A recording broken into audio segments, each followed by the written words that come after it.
കഥകൾ വലിയ കഥകളുള്ള മുഖപുരകൾ പോലെ വന്ന് നിൽക്കുന്നു. പല കഥകൾ വായിക്കാൻ വളരെ സുഖം, അനായാസം. ശൈലി അതാണ് ശൈലി എന്നൊക്കെ പറയുന്നത്. അപ്പൊ ഇതിന് ആദ്യത്തെ കഥയിൽ തന്നെ ഒരു രസം എനിക്ക് തോന്നി. അതായത് ഇങ്ങനെ വർണ്ണിച്ച് വരികയാണ്. നീർപ്പോള എന്ന് പറഞ്ഞ കഥയില് പണം മാത്രം കണക്കാക്കുന്ന ഒരു മനുഷ്യൻ, ഇന്നത്തെ മനുഷ്യനാണ്. പ്രത്യേകിച്ച് 1980 ശേഷം ആഗോളീകരണം, ഉദാരവൽക്കരണം ഇതെല്ലാം വന്നപ്പോ ഇത് അതിന്റെ മൂർധന്യത്തിൽ സമ്പത്തിന്റെ ആരാധന, സമ്പന്നരുടെ ആരാധന, ഈ രണ്ട് ആരാധനയും അതിന്റെ മൂർധന്യത്തിൽ എത്തി നിൽക്കുകയാണ്. അതിന്റെ ഭാഗമാണ് വലിയ കോടിക്കണക്കിന് പണം സമ്പാദിക്കുന്ന സിനിമാ നടന്മാരൊക്കെ ആരാധനാപാത്രമാകുന്നത്. അല്ലാതെ അഭിനയ ശേഷി കൊണ്ട് മാത്രം എന്ന് പറയാൻ പറ്റില്ല. സമ്പത്തിന്റെ ആരാധന അതും അത്തരം ക്രൂരമായ വിധം അത് വർദ്ധിച്ചു വരികയാണ്. അങ്ങനെയുള്ള ഒരു മനുഷ്യനെ നീർപ്പോള എന്ന കഥയിൽ കാണിക്കുന്നുണ്ട്. അയാളുടെ എല്ലാ ബന്ധങ്ങളും ഉപേക്ഷിച്ചു പൂർവാശ്രമത്തിൽ അയാൾ ഒരാളായിരുന്നു. ആളല്ലാതെയായി മാറി. ഒരു ഹിന്ദി പേര് സ്വീകരിച്ചു. അതാ പെട്ടെന്ന് പൂർവാശ്രമം എന്ന് ആലോചിച്ചപ്പോഴാണ് എന്തുകൊണ്ടാണ് ഈ കിരണിൽ ഇപ്പോൾ കവിത എഴുതാത്തതെന്ന് ജോലി ചോദിച്ചത്. ഏത് സംഭവം മൂപ്പര് ഇടയ്ക്കിടയ്ക്ക് ഒരു ആശ്രമത്തിൽ പോകുന്നത്. അത് കാരണമാണ് ആശ്രമത്തിൽ വരുന്ന കവിത എഴുതാറില്ല. ജീവിതത്തിന്റെ തിളച്ച തലത്തിൽ കൂടെ നടന്നാലേ കവിത എഴുതാൻ പറ്റുള്ളൂ. അപ്പൊ ഇതിലെ കഥാപാത്രം ആ പൂർവാശ്രമം എല്ലാം വിട്ട് ഹിന്ദി പേര് വരെ സ്വീകരിച്ച് സ്വന്തം സഹോദരങ്ങളെയും അമ്മയെയും എല്ലാം വിസ്മരിച്ച് പണത്തിന് പിന്നാലെ മാത്രം പോകുന്ന ഒരാൾ. അയാളുടെ വീട്ടിലേക്ക് വരുമ്പോഴുള്ള ചിന്തകൾ മനോഹരമായിട്ട് എഴുതിയിട്ടുണ്ട്. പൂർണ്ണമായിട്ടും അയാളുടെ മനസ്സിന്റെ സഞ്ചാരം നമുക്ക് അറിയാൻ പറ്റും. ആ സഞ്ചാരത്തിന്റെ ഇടയ്ക്ക് ഒരു സ്ഥലത്ത് വരുമ്പോ സുനന്ദയുടെ ക്യാൻസർ പെട്ടെന്നാണ് അധികമായത്. ഭയങ്കര കാര്യം നിസ്സഹായനായി നോക്കി നിൽക്കാനേ കഴിഞ്ഞുള്ളൂ. ഏതോ ഒരു ഫേമിൽ സുജിത്തിന് ജോലി കിട്ടിയെന്ന് പിന്നീട് അറിഞ്ഞു. മകന്റെ കാര്യം പിന്നീട് അറിഞ്ഞു. ഇത് കഴിഞ്ഞു വരുന്ന വരികൾ കൊയ്ത്ത് കഴിഞ്ഞ് കിടക്കുകയാണ് പാഠം. ഓർമ്മകളുടെ വലിയ കൊയ്ത്താണ് അതിന് മുമ്പ് നടന്നിരിക്കുന്നത്. അവിടെ വളർന്നു നിൽക്കുന്ന കാരച്ചെടികളിൽ ഇരുട്ട് പതിയിരിക്കുന്നു. വീണ്ടും വീണ്ടും പൊട്ടിയും കിടക്കുന്ന പാടത്തേക്ക് നോക്കിയപ്പോൾ മടുപ്പ് തോന്നി. അയാളുടെ ജീവിതത്തിന്റെ ചിത്രമാണ് നമുക്ക്. ഏറ്റവും ഒടുവിൽ അയാൾ വീട്ടിലെത്തുമ്പോൾ ആരെയും കാണുന്ന അയാൾക്കില്ല വാസ്തവത്തിൽ. പക്ഷെ കാണുന്ന ഒരു പാതി മോഹവും തുടങ്ങിയിട്ടുണ്ട്. പക്ഷെ ജ്യേഷ്ഠൻ വന്നിട്ട് പറയുന്നത് പാസ്ബുക്ക് ഇവിടെ വെച്ചിട്ടുണ്ട്, എല്ലാ പേരും ഡെപ്പോസിറ്റ് ചെയ്തിരിക്കുകയാണ് പൈസ. അത്രയ്ക്ക് ക്രൂരമായ വിധം ജീവിതത്തെ ഡിസെക്ട് ചെയ്യുന്ന, ജീവിതത്തെ കീറി കുടിക്കുന്ന ഈ ധനമോഹം, അതിൻ്റെ ഒരു നല്ല ചിത്രം ഈ ഒരു കഥയിൽ കൂടെ തന്നെ വരുന്നത്. അങ്ങനെ എല്ലാ ഒരു കഥയും ഞാൻ എല്ലാ കഥകളും വായിച്ചു. വാസ്തവത്തിൽ അടുത്ത കാലത്ത് ഒരു കഥാസമാഹാരത്തിൽ എല്ലാ കഥകളും വായിച്ചത് ഇല്ല. വസ്തുത അല്ല, വസ്തുതകളുടെ കാര്യമില്ലോ സാധിക്കുന്നില്ല. പക്ഷേ പ്രകാശനൊക്കെ ചെയ്യാനുള്ള കഥാപ്രസ്ഥാനങ്ങളില്ല. ഒരു കഥ വായിച്ച് സമുദ്രത്തിന്റെ ഒരു തുള്ളി എടുത്താൽ നമുക്ക് ഏകദേശം ആ സമുദ്രത്തിന്റെ സ്വഭാവം പിടികിട്ടും. പക്ഷെ ഇതിലെ എല്ലാ കഥയും ഞാൻ വായിച്ചു. ആദ്യം 5 കഥ വായിച്ചു, ബാക്കി കഥകൾ വായിച്ചു. വായിച്ചപ്പോ വളരെ സുഖം തോന്നി എന്ന് പറയുക ശരി. ഒരുതരം നമ്മൾ വളരെ മനോഹരമായ ഒരു പ്രകൃതിയിൽ കൂടെ കുറെ ദൂരം സഞ്ചരിച്ചതുപോലെയോ, ഓർമ്മകളുടെ ഒരു മഹാസമുദ്രത്തിന്റെ കരയിൽ കുറച്ചു നേരം ഇരുന്നത് പോലെയോ, ഏതോ കാട്ടിലൊക്കെ അജ്ഞാതരായ പക്ഷികൾ പാട്ട് പാടുന്നത് പോലെയോ ഒക്കെയുള്ള ഒരു തോന്നൽ. അത് കവിതയ്ക്ക് മാത്രം ഉണ്ടാക്കാൻ പറ്റുന്ന ഒരു തോന്നലാണ്. അങ്ങനെ ഒരു തോന്നൽ ഈ കഥകൾ എനിക്ക് തന്നു ഞാൻ ലതിയോട്, കറണ്ട് ബുക്സിനോട്, ജോലിയോടും നന്ദി പറയുന്നു, സന്ധ്യയോടും നന്ദി പറയുന്നു. സന്ധ്യയുടെ ആദ്യ കഥാസമാഹാരത്തിന് ശങ്കരൻ മാഷ ഇരിക്കുമ്പോൾ അത് പറയാനുള്ള ഒരു അവതാരി കൊടുക്കുന്നൊരു കഥ ഞാൻ ചെയ്തിട്ടുണ്ട്. പക്ഷെ ഇഷ്ടപ്പെട്ടത് തന്നെയാണ് എഴുതിയത്. അവതാരിക മോസ്തുതയായിട്ടല്ല, ഇഷ്ടപ്പെട്ട് തന്നെ എഴുതിയത്. നല്ല കഥകളാണ് സന്ധ്യയുടെ. ഈ ചേച്ചിയുടെ ഒരു തുടർച്ചാണ് സന്ധ്യയുടെ കയ്യിലുണ്ട്. പുതിയ കാലത്തിന്റെ രൂപഭാവങ്ങൾ, പുതിയ വാക്കുകൾ സന്ധ്യയിൽ എഴുതുന്നുണ്ട്. ഏതാണെങ്കിലും വളരെ മനസ്സിന് സുഖം തരുന്ന ഇങ്ങനെയൊരു ചടങ്ങിൽ, ലതികയുടെ പുസ്തക പ്രകാശന ചടങ്ങിൽ ശങ്കരൻ മാഷിനെ പോലുള്ള ഒരു സാന്നിധ്യം, കിരണ്യന്റെ സാന്നിധ്യം.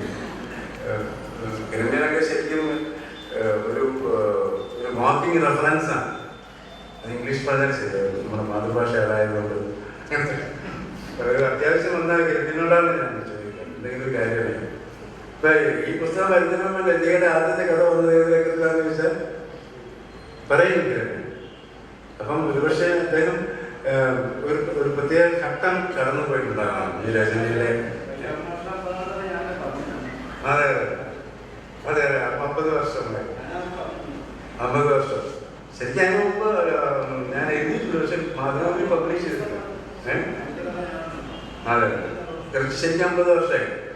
അപ്പോൾ ശരിക്കും പറഞ്ഞാൽ 50 വർഷമായപ്പോൾ ഗിന്നസ് ബുക്കിൽ കയറാൻ ചെയ്യേണ്ടതാണ്, അല്ലെങ്കിൽ വലിയ സദ്യയോ വലിയ മേളമോ ഒക്കെ നടത്തേണ്ടതാണ്. പക്ഷേ അത് ഇപ്പോൾ ഒരുപാട് നടത്തിക്കൊണ്ടിരിക്കുന്നു നമ്മുടെ നാട്ടിൽ. പക്ഷെ ഞാൻ അങ്ങനെയൊന്നും ചെയ്തില്ല. ഈ ഫ്രാൻസിസ് ആലപ്പാട്ട് എന്ന് പറഞ്ഞ അച്ഛനോട് ഈ അബദ്ധത്തിൽ ഇങ്ങനെ പറഞ്ഞപ്പോൾ മുമ്പിൽ കുറേ സ്കൂളുകളിൽ കഥ പറയുന്ന ഒരു പരിപാടി തുടങ്ങി. ഇതിൻ്റെ പേര് ഒരു കഥ പറയാവുന്ന പരിപാടി. അത് ഏകദേശം തീരാറായി. ഞാനത് ഉദ്ഘാടനം ചെയ്ത മോഡൽ ബോയ്സിൽ വെച്ചിട്ട് വേറെ ഒന്നുമല്ല, കഥ പറയുക. ആരുടെയെങ്കിലും കഥ പറയാം, ഓർമ്മയുള്ള കഥ പറയാം, വായിച്ചിട്ടുള്ള കഥ പറയാം. അങ്ങനെ ഒരു പരിപാടി അദ്ദേഹം നടത്തുന്നുണ്ട്. അത് കഴിയാറായി, അടുത്ത ആഴ്ചകളൊക്കെ കഴിയും. ഏതാണെങ്കിലും ഇങ്ങനെ സമ്പന്നമായ ഒരു വേദിയും സദസ്സും സ്നേഹനിർഭരമായ ഒരു അന്തരീക്ഷം, ഞാൻ നേരത്തെ പറഞ്ഞ മധുരവും സൗമ്യവും ജീവിതവുമായ ഒരു പുസ്തക പ്രകാശനം അതിൽ വരാൻ കഴിയുന്നതിൽ വലിയ സന്തോഷമുണ്ട് എന്ന് രേഖപ്പെടുത്തിക്കൊണ്ട് ഞാൻ അവസാനിപ്പിക്കുന്നു.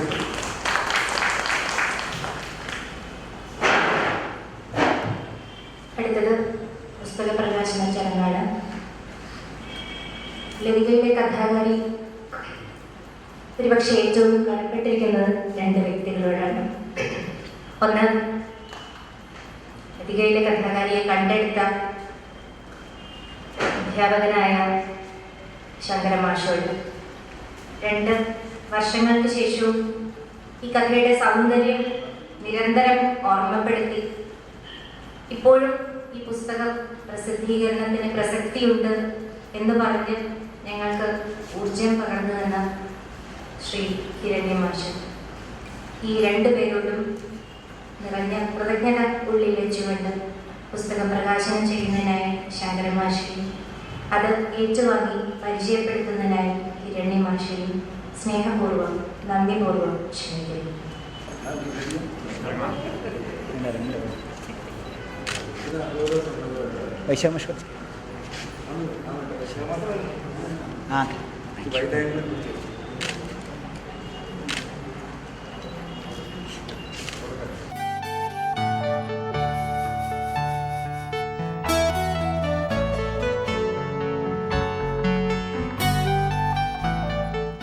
ശങ്കരമാഷിന്റെ വാക്കുകൾക്ക് നമുക്കെടുക്കാത്ത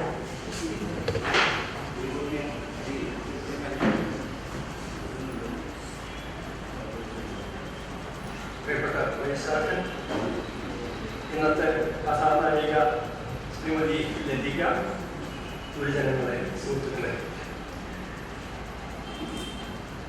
എത്ര കൊല്ലം ഞാൻ പഠിപ്പിച്ചിട്ടുള്ളത് എന്നുള്ളതിൻ്റെ കണക്കൊക്കെ എനിക്ക് തന്നെ എത്തിത്തുടങ്ങിയിരിക്കുന്നു.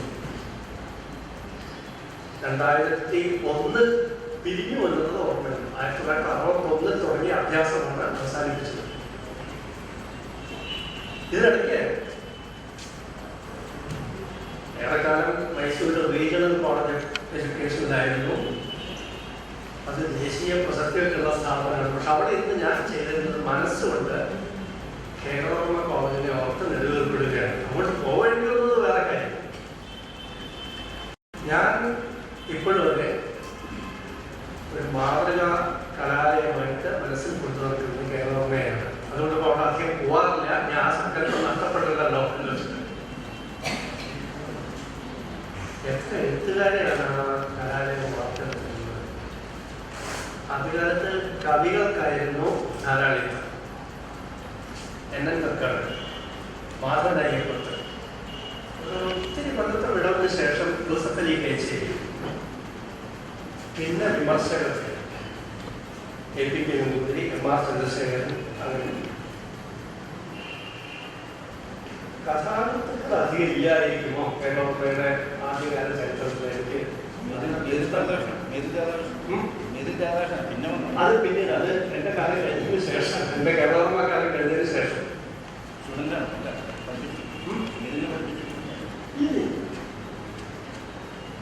ഒരുപക്ഷെ ഞാൻ ഓർക്കുന്ന കേരളയുടെ ആദ്യത്തെ കഥാകൃത്താണ് ലതിക എന്നത് എന്നെ ഈ സന്ദർഭത്തിൽ കൂടുതൽ സന്തുഷ്ടനാക്കുന്നു. ഇതിന്റെ ചെറിയൊരു കുറിപ്പില് ഹിരണ്യൻ എടുത്തു പറഞ്ഞിട്ടുള്ള ഒരു 4-5 കഥാകൃത്തുക്കളുടെ കൂട്ടത്തില് ഒരാളും കൂടി കേരളോർമ്മ ഉൽപ്പന്നമാണ് തുളസി. അങ്ങനെ കോളേജ്, ആ കോളേജിലെ അധ്യാപക വിദ്യാർത്ഥി സൗഹൃദം. പിന്നീട് എൻ്റെ സ്ഥാനത്ത് അവിടെ ചെന്ന ഒരു പ്രൊഫസർ ആ കോളേജിലെ അന്തരീക്ഷത്തെക്കുറിച്ച് ഒരുപാട് അലോഹം എഴുതി കണ്ടിട്ടുണ്ട്. എനിക്ക് അങ്ങനെ തോന്നിയിട്ടുണ്ട്. അപ്പൊ ആ കാലത്തെ ഒരു സ്മൃതി ഉണരുന്നു എന്നതുകൂടിയാണ് ലതികയുടെ ഈ പുസ്തക പ്രകാശനവുമായിട്ട് ബന്ധപ്പെടുമ്പോൾ എൻ്റെ ഒരു ചാരിതാർത്ഥ്യം. ഇതില് കഥകളുടെ വിശകലനം, വിലയിരുത്തൽ അത് ഈ സന്ദർഭത്തിൽ സംഗതമല്ല. വൈലപ്പള്ളി പേരിലുള്ള ഹാളിലാണല്ലോ നമ്മൾ സമ്മേളിച്ചിരിക്കുന്നത്. ഞാനാണെങ്കിൽ എന്നും ഏത് സന്ദർഭത്തിലും അദ്ദേഹത്തെ സ്മരിക്കാതെ നിവൃത്തിയില്ലാത്ത ഒരു തുപ്പനാണ്. പക്ഷെ അവസാന കാലത്ത് തൻ്റെ ഏകാന്ത ജീവിതത്തിൽ അവർക്ക് കുറച്ചങ്ങോട്ട് പോയാൽ ഇപ്പം അത് ഇടിഞ്ഞു വീണ് ഏതവസ്ഥയിലാണ് അറിഞ്ഞുകൂടാ. ദേവസ്വം ബോർഡിൻ്റെ B9 എന്നുള്ള ഒരു ക്വാർട്ടേഴ്സ് ഉണ്ടായിരുന്നു. അതിലിങ്ങനെ ഒറ്റയ്ക്ക് ജീവിച്ചിരുന്ന കാലത്ത് അല്ലെങ്കിൽ കയറി ചെല്ലുന്നത് അനിഷ്ടമായിട്ട് പോലും ചെറുപ്പത്തിൽ ലോകാഭിരാമമാണ് ആ തിരക്കിൽ സ്നേഹാധികാര ശകാരഘോഷം. ആ ശകാരഘോഷമൊക്കെ കേട്ടിട്ടുള്ള ആളാണ്. അവിടെ ജീവിച്ചിരുന്ന കാലത്ത് പക്ഷെ അവസാനം പറയത് എന്ന് പറഞ്ഞ ഒരു ഗീത കണ്ടെത്തി. 14 വരിയിലുള്ള വളരെ സാന്ദ്രമായ ഒരു രചന. അതിൽ പറയുന്നുണ്ട്, ഞാനിപ്പോൾ പഴയതിൽ ആണ് അഭിനയിക്കുന്നത്. എന്തുകൊണ്ടാണ്? പുതിയ സാഹചര്യത്തിൽ തനിക്ക് പൊരുത്തപ്പെടാൻ പറ്റുന്നില്ല. പരിതസ്ഥിതി പാടേ വിപരീതമായി എന്നാണ് വിശേഷം ചേർത്തിട്ടുള്ള തിരിയൊന്നുമല്ല.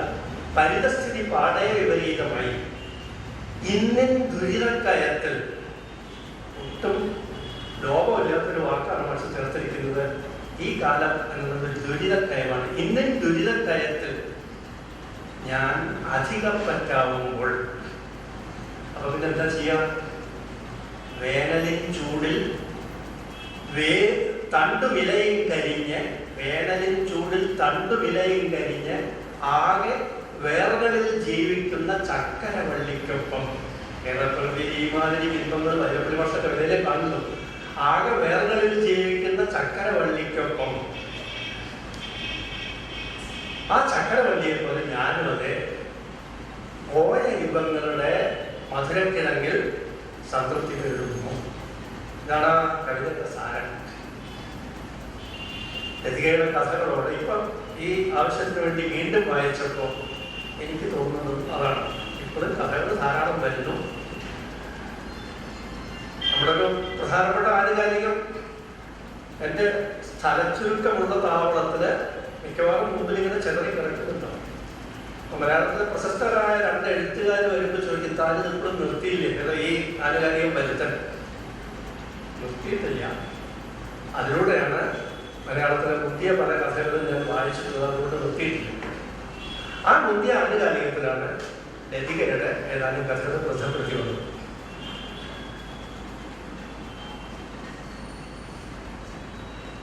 ലതിക ഇവിടെ പലവട്ടം സൂചിപ്പിച്ചത് മാതിരി വളരെ സൂക്ഷ്മമായ ചില ജീവിത നിമിഷങ്ങളാണ് കൈകാര്യം ചെയ്യുന്നത്.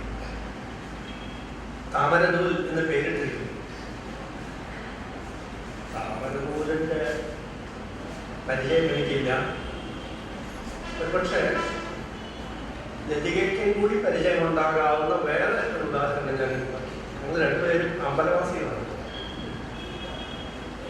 അത് ഈ തെച്ചിക്കൊണ്ട് എനിക്ക് വീട്ടിലേക്ക് അറിഞ്ഞുകൊണ്ട് അത് വിശേഷ ദിവസങ്ങളിലാണെങ്കിൽ അന്ന് ഈ കൃത്രിമ തെച്ചിയൊന്നുമില്ല. കർഷക തെച്ചി എന്നൊക്കെ പറയുന്ന, ഉണ്ടത്തെച്ചി എന്ന് പറയുന്ന ആ സാധനത്തിൽ സാക്ഷാത് തെച്ചിക്കോ ചെറിയ. എന്നിട്ട് അതിന്റെ കാലിനുള്ളിൽ 4 ലീക്ക്. ഒരാളുണ്ടെങ്കിൽ ഒരായുസ് മുഴുവൻ ദുരിതമാവും എന്നാണ് മുത്തശ്ശി പറഞ്ഞ് പഠിപ്പിച്ചിട്ടുണ്ട്.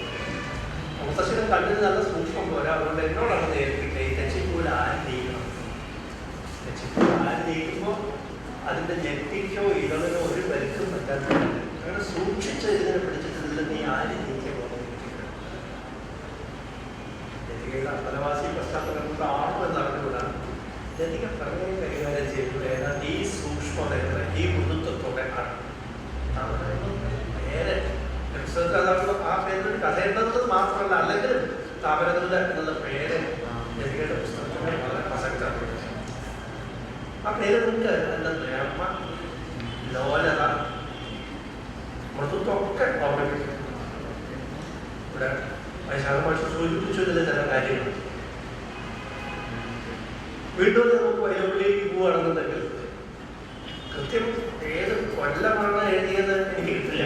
മാസ്റ്റർ സമ്പൂർണ്ണ കൃതികളിൽ ഗൗരിയൊക്കെ എത്ര ശ്രമിച്ചിട്ടും ഞാൻ കുറച്ചൊക്കെ ശ്രമിച്ചിട്ടും കൃത്യമായിട്ട് ചില കാലം കിട്ടിയിട്ടില്ല. പക്ഷേ രണ്ടാം ലോകമഹായുദ്ധത്തിൻ്റെ പശ്ചാത്തലത്തിലാണ് തീർച്ച മാസ്റ്റർ വളരെ പ്രസിദ്ധമായപ്പോൾ പാഠപുസ്തകങ്ങളോട് വീണ്ടും ആവർത്തിക്കുന്നുണ്ട്. ഊഞ്ഞാലിൽ എന്നൊരു കവിതയുണ്ട്. രണ്ടാം ലോകമഹായുദ്ധത്തിൻ്റെ അന്തരീക്ഷത്തിൽ കൊണ്ടുവരുന്നു. പച്ചയും ചുവപ്പുമാം കണ്ണുമായി പോരിൻ വേട്ടപ്പക്ഷികൾ ആകാശത്തിലൂടെ വിമാനങ്ങൾ പറക്കുന്നത്. മാഷ് പറയുന്നത് സാരമില്ല, അതങ്ങ് പറന്നു പോയിക്കൊള്ളും. അപ്പോഴും തിരുവാതിര താരം തീക്കട്ട എന്തും മിന്നും എന്നാണ്. ഇങ്ങനെ വന്നു വന്നിട്ട് മാഷ കവിതയുടെ അവസാനത്തിൽ എന്തിന് മർത്യായുസ്സിൽ സാരമായത് ചില മുന്തിയ സന്ദർഭങ്ങൾ അല്ല മാത്രകൾ മാത്രം എന്ന് ഒരു തത്വനിർദ്ധാരം നടത്തുന്നു. എത്ര നീണ്ട ജീവിതമാണ് ആയുസ്സിങ്ങനെ പെരുകി വരികയാണെന്നാണ് കേൾക്കുന്നത്. ഞാൻ ആലോചിക്കുന്നത് ഈ 16 വർഷം ജീവിച്ചതിൽ നേരത്തെ ഓർത്തെടുക്കാൻ വിധി പോലെ മനസ്സിലേക്ക് ഈട്ടം കൂട്ടാനാണ്. അത് 2-4 നിമിഷങ്ങൾ അത്രയുള്ളൂ. അതാണ് എന്തിന് മർത്യായുസ്സിൽ സാരമായത് ചില മുന്തിയ സന്ദർഭങ്ങൾ. സന്ദർഭങ്ങൾ എന്ന് പറഞ്ഞാൽ അതിന്റെ വ്യാപ്തി കൂടി അതുകൊണ്ട് തിരുത്തുന്നത് അല്ല മാത്രകൾ മാത്രം. അങ്ങനെ നമ്മുടെ ഈ ജീവിതത്തിൽ നിത്യപ്രവാഹത്തിനൊക്കെ അതിൽ നിന്ന് ചില നിമിഷങ്ങളിലെ വേറിട്ട് നിൽക്കുന്നതായിട്ട് എഴുത്തുകാരൻ കണ്ടെത്തുന്നു. അത്തരം നിമിഷങ്ങളെയാണ് ഭാഗ്യവശാൽ ലതിക എടുത്ത് നേർത്ത രീതിയിൽ ഇടനേർത്ത് അവതരിപ്പിക്കുന്നു.